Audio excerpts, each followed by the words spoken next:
Hello मेरे प्यारे बच्चों, कैसे हैं आप सभी के? मस्त। तो हम भी जबरदस्त। आपका स्वागत है आपके YouTube channel end to end science 369 पर। ठीक है ना। आपको पता है ना, जैसे कि हम साइंस को आगे बढ़ाते हुए जा रहे हैं और साइंस के पार्ट नंबर 3 के धातु एंड धातु के हम क्या कर चुके हैं, अभ्यास प्रश्न पर चल चुके हैं। और जैसे हमने 7 प्रश्न उसके कवर कर लिए हैं। इसमें 7 और 8 तो प्रयोगात्मक हैं, जिनको हम प्रयोग के द्वारा करते हैं। ठीक है ना।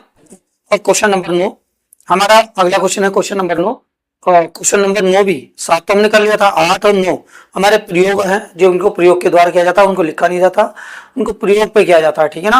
अब क्वेश्चन नंबर है आपका 10। तो 10 स्क्रीन पे है, तो आके देखते हैं। चलिए चलते हैं हम अपने क्वेश्चन की तरफ। देखिए, लोहे को जंग से बचाने के 2 उपाय लिखिए। इसका उत्तर है स्वयं।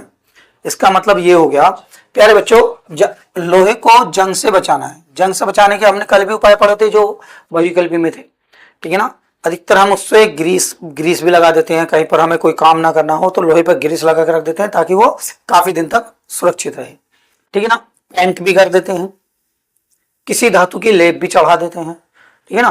पन्नी भी लपेट देते हैं। तो बहुत सारी चीजें हैं जिससे उसे हम लोहे को क्या करते हैं, जंग से बचा सकते हैं। तो इसलिए मैंने लिख दिया है, लोहे को जंग से बचाने के 2 उपाय स्वयं लिख दो, जो तुम्हें पता हो। पेंट करना लिख दीजिएगा। ठीक है ना। और उस पर पेंट करना और ग्रीस लगाकर या किसी धातु की लेप लगाकर कर सकते हैं।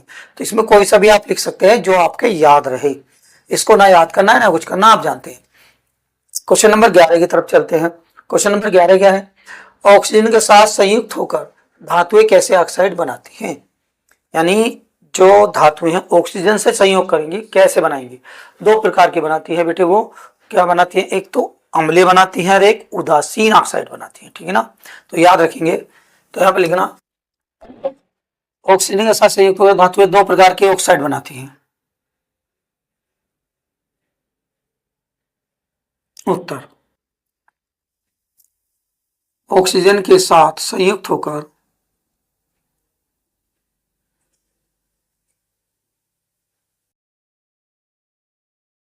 धातुएं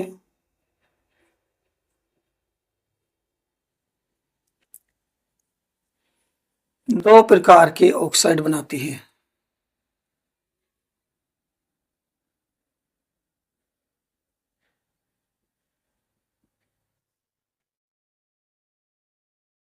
ठीक है ना। नंबर 1 अम्लीय ऑक्साइड,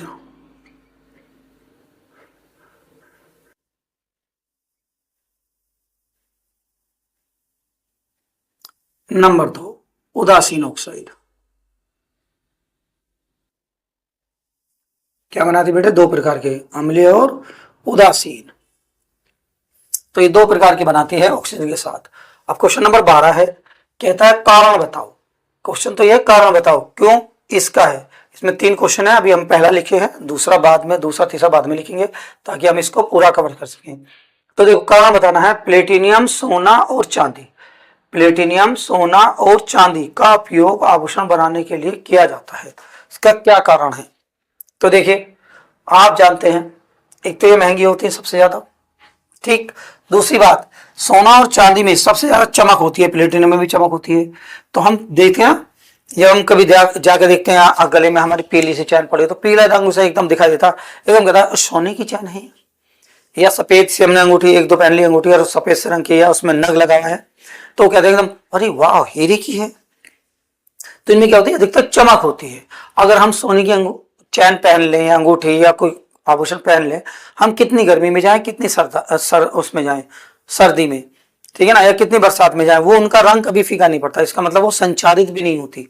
यानी ऑक्सीजन और वायु के संपर्क में आकर वो क्या होती है, कोई क्रिया नहीं करती और संचारित भी नहीं होती, और इनमें चमक ज्यादा होती है। इसी कारण से इनका प्रयोग आभूषण बनाने के लिए किया जाता है। समझ गए ना। क्या बताया कि इनमें चमक अत्यधिक होती है। चमक अत्यधिक होने के कारण, होने के साथ साथ ये क्या करती हैं, वायु और नमी से कोई क्रिया नहीं करती, जिससे ये अधिक दूर तक रहती है। कहते हैं ना, दादा खरीदे पोता भरते। तो सोने की जो चीजें हैं, अगर किसी की सास ने खरीदे, उसकी सास, उसकी बहू की बहू भी उन चीजों को अपने आप ग्रहण करती चली जाती, बनाने की जरूरत नहीं पड़ती। मतलब इसी बात पे है। तो बेटे लिखेंगे, इसी को लिखेंगे बिल्कुल सेम।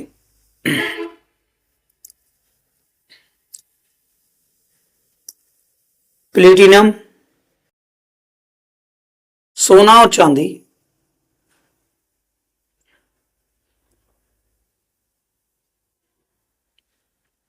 अत्यधिक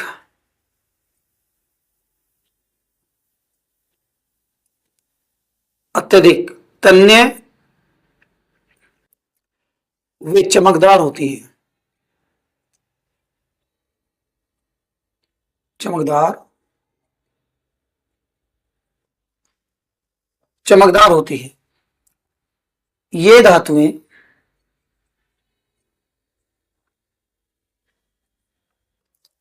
ये धातुएं किसके साथ?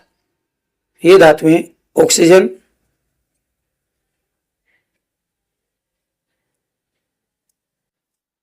ऑक्सीजन और नमी के साथ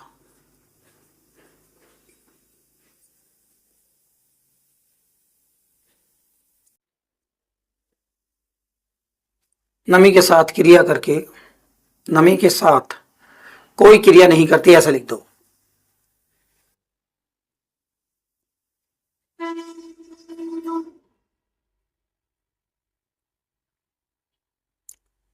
कोई क्रिया नहीं करती, जिससे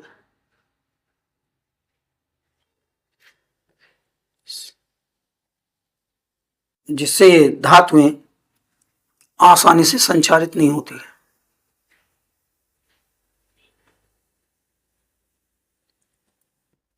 आसानी से संचारित नहीं होती।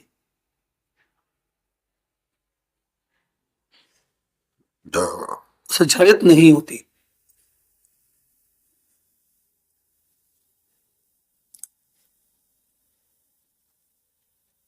इसी कारण से इनका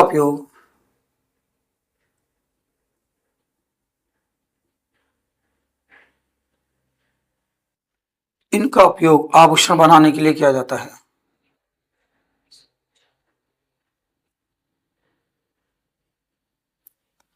बनाने के लिए होता है। समझ गया बेटे? क्वेश्चन लिखना आपको याद रखना, अधिकतर ये चमकदार होती हैं और आसानी से संचालित नहीं होती, इसी कारण से इनको आभूषण बनाने के लिए प्रयोग किया जाता है। ठीक है ना? तो अब चलते हैं क्वेश्चन नंबर 12 के सेकंड की तरफ। चलिए बेटे क्वेश्चन नंबर 12 के सेकंड की तरफ देखते हैं। तो देखिए 12 का क्वेश्चन नंबर सेकंड क्या लिखा हुआ है तो वही कारण बताओ। सोडियम पोटेशियम और लिथियम। सोडियम पोटेशियम लिथियम को तेल के अंदर संग्रहित किया जाता है, मतलब इनको हम तेल के अंदर रखते हैं। क्यों रखते हैं? ये सीधी सीधी बात है, जानने वाली बात है।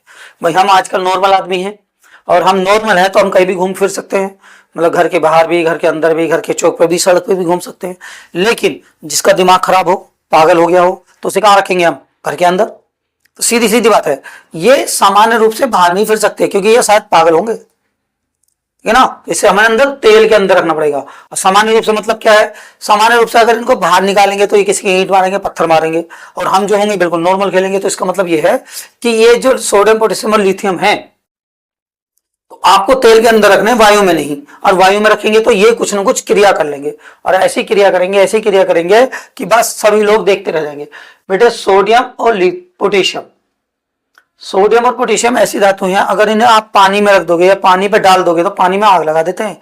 अगर आपने इसे हाथ पे रख लिया तो वायु से क्रिया करके ये भी आग लगा देंगे। ठीक है ना? तो जब पानी और वायु से क्रिया करेंगे और आग लगा देंगे तो हम इसे बाहर तो रख ही नहीं सकते, ना पानी में रख सकते, तो इसलिए हम कहाँ रखेंगे? इसे तेल के अंदर रखते हैं। यानी ये वायु और नमी के जल और वायु के संपर्क में आकर क्या करते हैं? विस्फोटक क्रिया कर देते हैं, इसलिए हमें तेल के अंदर रखना पड़ता है। तो चलिए बेटे रखते हैं इसी बात को।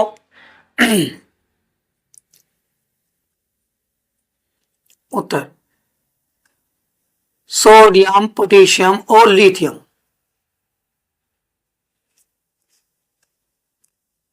ठीक है ना बेटे? संकेत ही लिख सकते हैं इसमें, सोडियम पोटेशियम और लिथियम जल और वायु के साथ क्रिया करके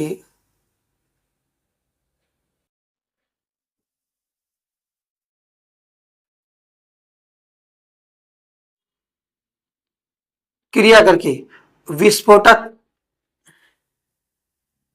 जल के साथ मिलकर, लिख दो बेटे ऐसे,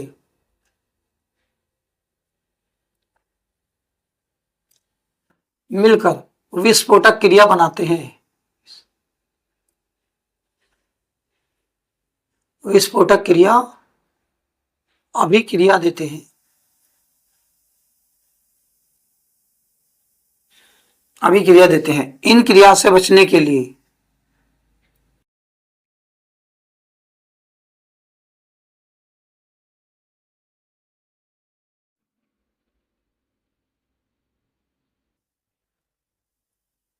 इन क्रियाओं से बचने के लिए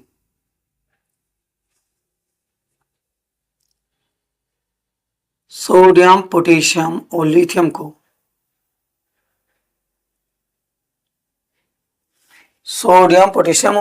को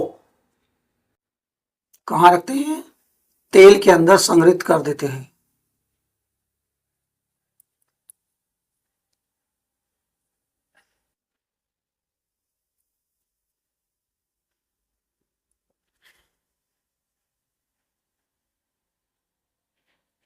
समझिएगा बच्चों? तो यानी ये हमेशा किससे करेंगे? नमी हो या वायु हो तो उससे क्रिया करके क्या बनाएंगे? ये विस्फोटक क्रिया कर लेते हैं और इससे आग लगा देते हैं। तो इससे बचने के लिए हम कहाँ रखते हैं? तेल में। और आपको मैंने जब शुरू में सारी वीडियो पढ़ाई होंगी, आपको शुरू में देखा होगा, तो सोडियम आता है 11 पे और Na का मान कितना होता है बेटे? 23। पोटेशियम के भी ऐसे होता है 19 पे आता है ना, 19 पे आता है, 19 दूनी 38 39 होता है। तो ये हमेशा देखो एक परमाणु क्रमांक 11 दूनी 22 होना चाहिए था, लेकिन ये कितना होता है? 23 होता है। 23 इसी कारण होता है कि ना हम तेल के अंदर से निकाल के ही तेल तोलेंगे, मतलब उसमें तेल के अणु, तेल का कुछ द्रव्यमान भी उसमें मिला होगा, इसलिए इनका परमाणु क्रमांक थोड़ा सा बढ़ जाता है। ठीक है ना? तो ये मैंने आपको पहले बताया था। तो ये हो गया। चलिए अब अच्छे थे क्वेश्चन नंबर अगला। एल्युमिनियम अत्यधिक क्रियाशील धातु है। ठीक है ना? अत्यधिक क्रियाशील है, फिर भी इसका उपयोग खाना बनाने वाले बर्तन बनाने के लिए किया जाता है। जिनसे खाना बनता है, खाना जो हम बनाते हैं आजकल एल्युमिनियम के बनाते हैं। ठीक है ना? और जब से हमारी गैसों का चलन हुआ, गैस का, एलपीजी गैस का जो चलन हुआ है, तब से हम अधिकतर एल्युमिनियम के ही बर्तनों का इस्तेमाल करते हैं। उसका कारण क्या है? देखो बेटे, एक तो एल्युमिनियम हल्की धातु होती है सबसे ज्यादा। अभी इसमें कहा भी गया है ये अत्यधिक क्रियाशील धातु है, तो ये ऊष्मा की सुचालक होती है। ऊष्मा को बहुत जल्दी अपने अंदर ग्रहण कर लेती है, जिससे कम तापमान पर भी ये अधिक गर्म हो जाती है, और गर्म होगी तो खाना जल्दी पकेगा। ठीक है ना? तो सबसे पहली बात होगी कि ये हमेशा क्या होती है? एक तो हल्की धातु होती है और ऊष्मा की क्या होता है? सुचालक होती है। दूसरी, ये आसानी से संचारित भी नहीं होती, मतलब कहीं वायु नमी से कभी जल्दी से जंग वंग इस पर नहीं लगता। इसी कारण हम इसका प्रयोग काय में करते हैं? बर्तन बनाने के लिए करते हैं। तो बेटी इसी बात को लिखेंगे। चलिए लिखते हैं।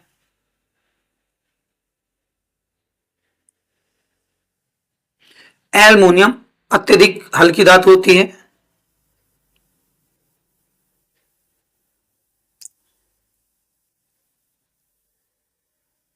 अत्यधिक हल्की धातु होती है।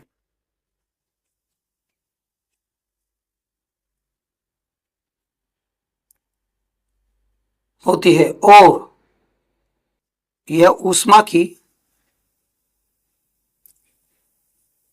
सबसे अच्छी धातु है।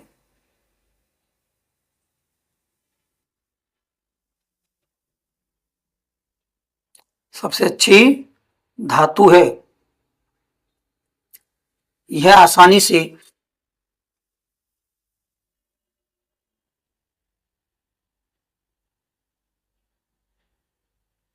संचारित तो पता है ना कि जंग नहीं लगता। संचारित, यह आसानी से संचारित भी नहीं होती।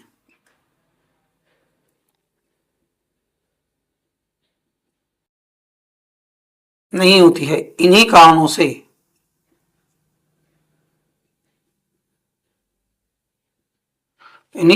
एल्युमिनियम को खाना बनाने वाले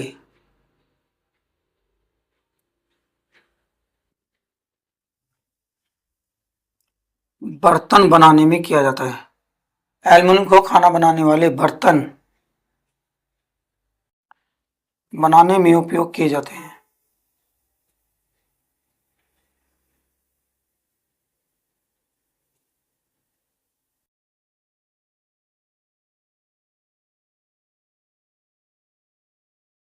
ठीक है ना? तो इस प्रकार आपके क्वेश्चन नंबर 12 हुआ। अब क्वेश्चन नंबर चलते हैं। तांबे के मलिन बर्तनों को, मलिन कहते हैं गंदे, तांबे के मलिन बर्तनों को नींबू या इमली के रस से साफ करते हुए इससे देखा होगा यह खट्टे पदार्थ बर्तनों को साफ करने में क्यों प्रभावी होते हैं। ठीक है ना बेटा, तांबे के जो बर्तन होते हैं वो अधिकतर रखने पर बहुत काले से या काई से जम जाती है उनके ऊपर पेपड़ी, और वो आसानी से किसी भी सरफ से नहीं साफ होते।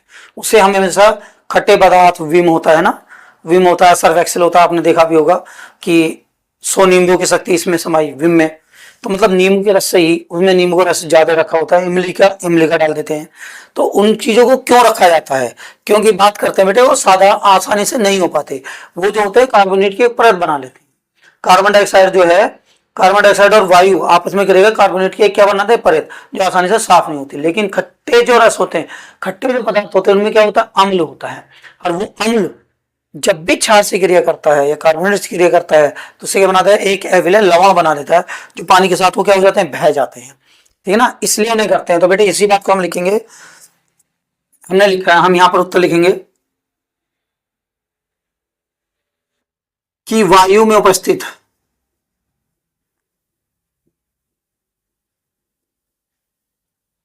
उपस्थित कार्बन डाइऑक्साइड और ऑक्सीजन और नमी लिख दो बस, कार्बन डाइऑक्साइड और नमी, वायु में से कार्बन डाइऑक्साइड और नमी, नमी तांबे के बर्तनों पर, नमी तांबे के बर्तनों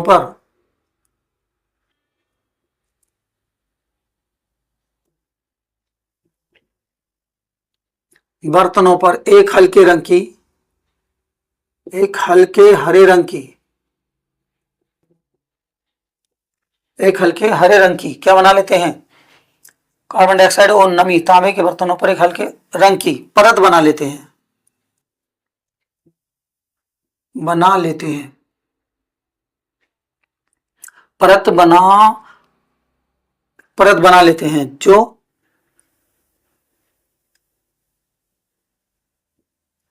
साधारण जल से आसानी से साफ नहीं होती।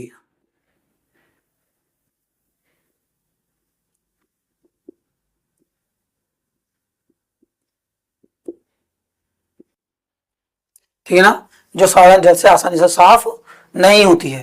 ठीक है ना प्यारे बच्चों, तो एक तो ये बात समझ में आई, हाँ होती है। इमली और सॉरी यहां लिख देंगे खट्टे पदार्थों में,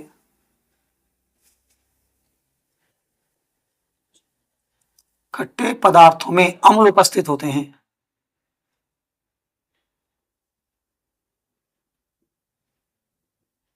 उपस्थित होते हैं,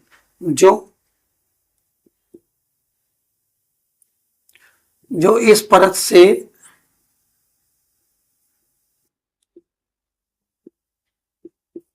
क्रिया करके अविलेय लवण बना लेते हैं,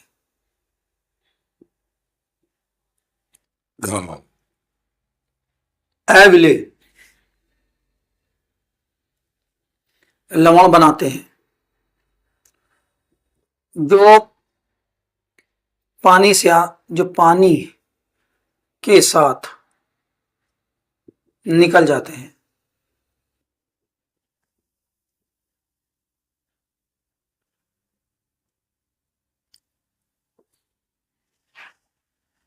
निकल जाते हैं, इसीलिए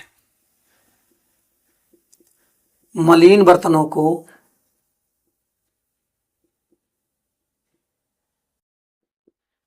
खट्टे पदार्थों से साफ किया जाता है।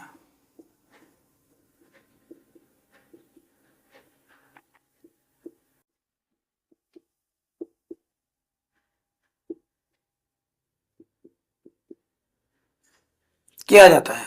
अच्छा बेटे क्वेश्चन नंबर 14 बहुत बड़ा है, लिखने का इसका कुछ भी औचित्य नहीं बनता। वो ये कहता है कि एक आदमी सुनार बनकर घर घर जाता है और कहता है कि जो आपके सोने चांदी के आभूषण वो गंदे हो गए हैं, आप उसे मुझे दीजिए और मैं उन्हें बिल्कुल नया करके आपके सामने दे दूंगा। ठीक है ना, और वो क्या करते हैं, जैसे ही औरतें उन्हें देती हैं, वो उन्हें एक विलियन में डुबोता है 2-3 बार, और 2-3 बार करने के बाद क्या कहता है, बिल्कुल चमकदार हो जाते हैं। तो इसमें पता चलता है कि उनका वजन कम हो गया है। बाद में उन औरतों को पता चलता है उनका वजन कम हो गया है। तो ऐसा क्या किया उसने, सुनार ने, जो उनका वजन कम हो गया था। तो बेटे जो विलियन होता है वो एक्वारेजिया होता है। विलियन क्या होता है आपका, एक्वारेजिया, जिसको मैंने आपको लिखवाया भी था, एक्वारेजिया। जिसे हम बोलते हैं अम्लराज, ठीक है ना, ये मैंने आपको लिखवा रखा, वो एक्वारेजिया होता है और उसे बोलते हैं अम्लराज। तो उसमें नाइट्रिकम और एसिलियम दोनों आपस में मिले होते हैं, जो वो अत्यधिक क्षार, अत्यधिक वो अम्ल, प्रबल अम्ल बना लेते हैं, और जैसे ही घुलता है उसमें तो उसकी वो ऊपरी परत को काट लेते हैं और अंदर की परत उनको दिखाई देती है, चमक हो गया। तो उससे क्या होगा, सोना चांदी उसमें क्या गिर जाते हैं, कट के उसके सोनार के पास रह जाते हैं, ठीक है ना। इसलिए आपको देखना होगा कभी भी आप सबका रन जाए तो चमक तो हो जाएगी, लेकिन उसमें कुछ ना कुछ सोना कट के जरूर उसके पास रह जाता है, ठीक है ना। तो उसने क्या, उसका 14वें का आंसर क्या होगा, एक्वारेजिया या अम्लराज, क्योंकि बहुत बड़ा क्वेश्चन है और इसका आंसर है एक लाइन का। तो इसलिए आप क्वेश्चन एनसीईआरटी की बुक से पढ़ लीजिएगा और वहां से इसका आंसर लिख देंगे एक्वारेजिया। तो क्वेश्चन नंबर 15, क्वेश्चन नंबर 15 पढ़ेंगे। क्वेश्चन नंबर 15 पढ़ेंगे, तो उसमें कहा धातु या धातुओं को उनके रासायनिक गुणों के आधार पर क्या कीजिए, विभेद कीजिए। तो मैंने रासायनिक गुण भी लिखवाए हैं और भौतिक गुण भी लिखवाए हैं। तो इसका मतलब ये कौन सा क्वेश्चन हो जाएगा, 15 क्वेश्चन कहां से आ जाएगा बेटे, नोट से। आप 15 क्वेश्चन को किससे लिख लेंगे, नोट से कवर कर लेंगे। अब क्वेश्चन नंबर लास्ट बचता है जो आपका रहता है 16, उसी को चलते हैं, उसी को पढ़ते हैं, ठीक है ना। चलिए क्वेश्चन नंबर 16 जो इस अभ्यास प्रश्न का लास्ट रहेगा, और पार्ट नंबर 4 आपका रासायन विज्ञान का पार्ट नंबर 4 भी शुरू हो जाएगा, जो रासायन विज्ञान का अंतिम पार्ट रहेगा। तो इसका मतलब आप हमने बहुत जल्दी रासायन विज्ञान को कंप्लीट अपनी मुट्ठी में कर लिया है, बस याद करने की देरी है। उस याद में आपका रिवीजन कराऊंगा, तब आपको दिसंबर में हम आपका रिवीजन आपको शुरू कर देंगे, तब आपकी ये बढ़िया तरीके से रहेगी। तो देखिए, गर्म जल का टैंक बनाने में तांबे का उपयोग होता है, परंतु इस्पात का नहीं। कारण दीजिए। इस्पात का मतलब लोहे का, लोहे का एक दूसरा भाग होता है हमारा इस्पात, उसको बोलते हैं इस्पात, ठीक है ना। लोहे का दूसरा रूप का इस्पात होता है, मतलब लोहे को अगर और चमकीला बना दिया तो वो इस्पात बनता है, उसे बोलते हैं। तो लेकिन लोहे की जगह हम किसका नाम करते हैं, तांबे का उपयोग करते हैं। क्यों करते हैं, देखो सीधी सीधी बात है, लोहा ऊष्मा को ज्यादा देर में गर्म करे, मतलब ज्यादा देर में अपने आप अंदर एक्सेप्ट करेगा। तांबा ऊष्मा को जल्दी एक्सेप्ट करे और गर्म हो जाता है। इसका मतलब तांबा ऊष्मा का इसके मुकाबले ऊष्मा का अच्छा सुचालक है, ठीक है ना। दूसरी बात, ये क्या है, इसका अच्छा सुचालक है, ये गर्म जल से क्रिया नहीं करता, क्योंकि हाइड्रोजन ऊपर स्थित है। ये गर्म जल से क्रिया नहीं करता, लेकिन ये गर्म जल से क्रिया कर देता है। जब गर्म जल से क्रिया करेगा तो लोहे के अणु, इस्पात के अणु जल में हो जाएंगे और वो हमारे लिए हानिकारक हो सकते हैं, ठीक है ना। और ये आसानी से इसका गलनांक बहुत ज्यादा होता है इसके मुकाबले। तो गर्म, अधिकतर गर्म भी करेंगे तो ये पिघलेगा नहीं, ये पिघलना शुरू हो जाएगा। तो इसी कारण से हम तांबे का प्रयोग करते हैं। इन्हीं बातों को लिखते हैं बेटे। तो लिखेंगे देखिए, तांबा,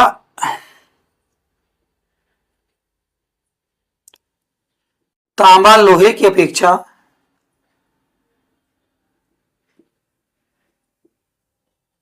अपेक्षा ऊष्मा का अच्छा सुचालक होता है।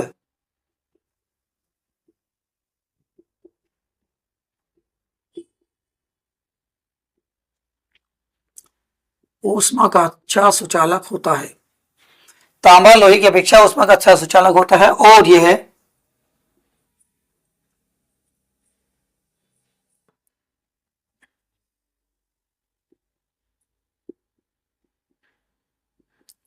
और तांबा गर्म जल से कोई क्रिया नहीं करता।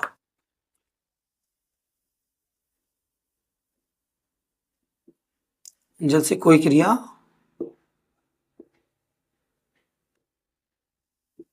नहीं करता, इसका मतलब लोहा तो करता है, गर्म जल से कोई क्रिया नहीं करता। तथा इसका गलनांक, तथा तांबे का गलनांक,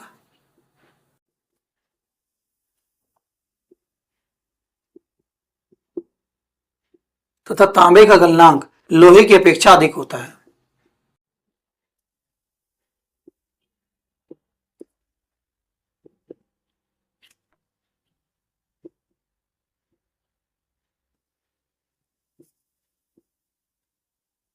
अधिक होता है, ठीक है ना।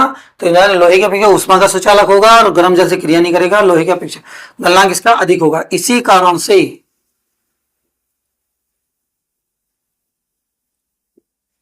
कारण से गर्म जल का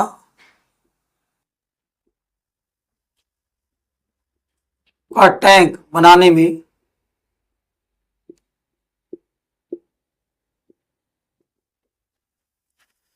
तांबे का उपयोग किया जाता है।